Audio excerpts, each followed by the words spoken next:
अस्सलामु अलैकुम वरहमतुल्लाहि वबरकातुहू। एक नए सबक के साथ आप खिदमत में हाजिर हैं। आज का जो हमारा सबक है सूरत आल इमरान, कुरान की दूसरी सूरत, पारा नंबर 3, आयत नंबर 61 ता 62 तक, 61 ता 62 तक लफ्ज़ बलस और रवानी के साथ आपके सामने पेश की जाएगी। सो चलते हैं सबक की तरफ। अऊज़ु बिल्लाहि मिनश शैतानिर रजीम। बिस्मिल्लाहिर्रहमानिर्रहीम। फमन हाज्जक फीहि मिन बअदि मा जाअक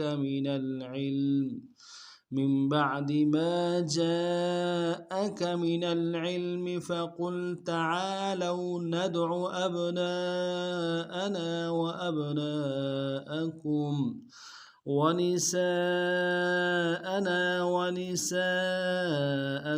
وأنفسنا وأنفسكم ثم نبتهل فنجعل لعنة الله على الكاذبين إن هذا لهو القصص الحق وما من إله إلا الله وإن الله لهو العزيز الحكيم।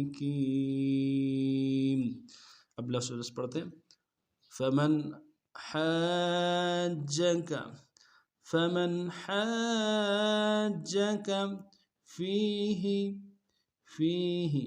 फमन हाज्जक फीहि मिन बअदि मा जाअक मिन बअदि मा जाअक मिनल इल्म من بعد ما جاءك من العلم فمن حاجك فيه من بعد ما جاءك من العلم فقل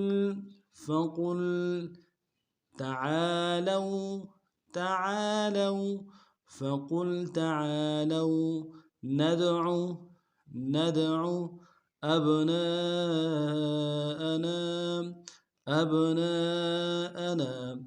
ندع أبناءنا وأبناءكم فقل تعالوا ندع أبناءنا وأبناءكم ونساءنا ونساءكم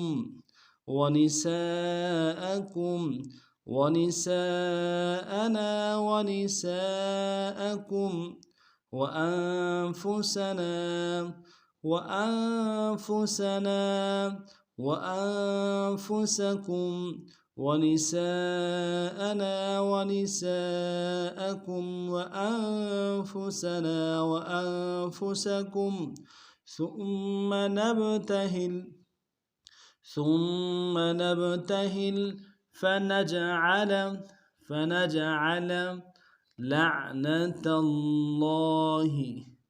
لعنة الله ثم نبتهل فنجعل لعنة الله على الكاذبين ثم نبتهل فنجعل لعنة الله على الكاذبين إن هذا لهو القصص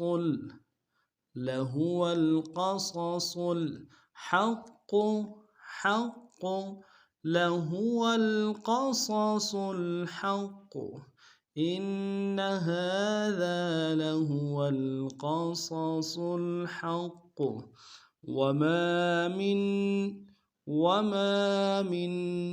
إله إلا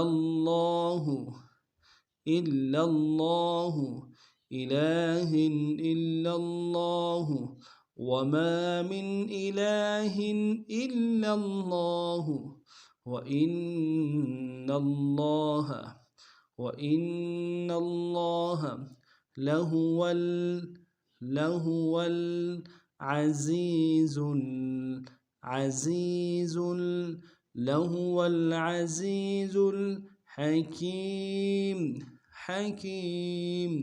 لهو العزيز الحكيم وإن الله لهو العزيز الحكيم إن هذا لهو القصص الحق وما من إله إلا الله وإن الله لهو العزيز الحكيم. अब पूरे सबक को नवा पढ़ते हैं। فمن حاجك فيه من بعد ما جاءك من العلم فقل تعالوا ندع أبناءنا وأبناءكم ونساءنا ونساءكم وأنفسنا وأنفسكم ثم نبتهل فنجعل لعنة الله على الكاذبين إن هذا لهو القصص الحق وما من إله إلا الله وإن الله لهو العزيز الحكيم. आज का हमारा सबक इतना ही था। नए सबक में नए अंदाज के साथ फिर आप खिदमत में हाजिर होते। तब तक के लिए अस्सलामु अलैकुम व रहमतुल्लाहि व बरकातुहू।